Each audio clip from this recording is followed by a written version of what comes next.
Everyone welcome to Vignesh world. మేము ఈరోజు పూరి జగన్నాథ స్వామి టెంపుల్కి వెళ్ళామండి, బొల్లారం దగ్గరది. సో విఘ్న is very interested to go to the temple. తను పరిగెడుతుంది, హాయ్ చెప్పు అన్నా కూడా చెప్పట్లేదు, తను ఆడుకుంటుంది.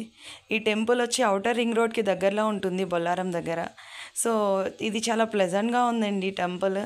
ఇది ఫ్రంట్ వ్యూ టెంపుల్ది. ఇందాక మీకు చూపించింది సైడ్ వ్యూ. తను ఆడుతుంది టెంపుల్లో, బాగా ఎంజాయ్ చేస్తుంది. సో ఎంటర్ అయిన తర్వాత లోపలికి వెళ్తున్నాం. సో ఇప్పుడు హారతిస్తున్నారు స్వామికి. సో అందరూ కూడా బిజీగా ఉన్నారు. సో ఇక్కడ స్టార్టింగ్లో ఇలా ఉన్నాయండి, దశావతారాలు ఉన్నాయి. ఒక్కొక్కటి ఉందండి, ప్రతి ఒక్క అవతారం కూడా ఒక్కొక్క క్యూబ్స్ లాగా అటాచ్ చేసి ఉంది. మనం ఖచ్చితంగా వెళ్ళాల్సిన ప్లేస్. దీన్ని చూపిస్తూ పిల్లలకు కూడా చాలా ఎక్స్ప్లెయిన్ చేయొచ్చు. ఇక్కడ పార్వతీ పరమేశ్వరుడు మధ్యలో గణపతిది నాకు చాలా నచ్చింది. వామన అవతారం, నరసింహ అవతారం, ప్రతి ఒక్క అవతారం గురించి ఉంది. ఇవి చూపిస్తూ పిల్లలకి మన స్టోరీస్ కూడా చెప్తూ ఉండొచ్చు. అది చాలా యూజ్ అవుతుంది, వాళ్ళు చాలా ఎంజాయ్ చేస్తారు.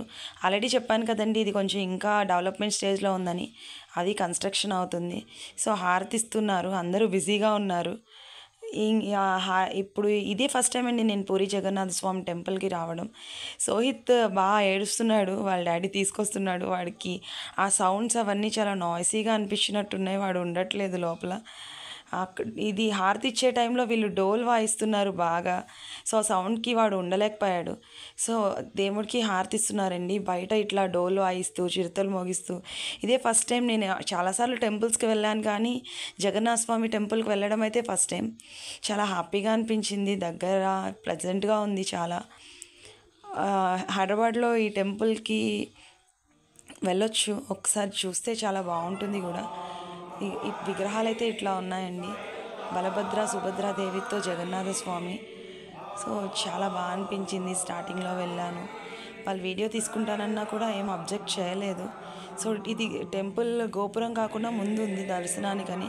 ఇక్కడ కూడా చాలా పిక్చర్స్ ఉన్నాయండి, అన్నీ కూడా మన హిస్టరీకి సంబంధించినవి. భాగవతం. ఇక్కడ చూసారా గోపురం ఎట్లా ఉందో, నాకు భలే అనిపించింది. వీడియోలో ఏమో కానీ డైరెక్ట్గా చూస్తే ఇంకా బాగా అనిపించింది. సో హారతిస్తున్నారు, మీరు కూడా హారతి తీసుకోండి.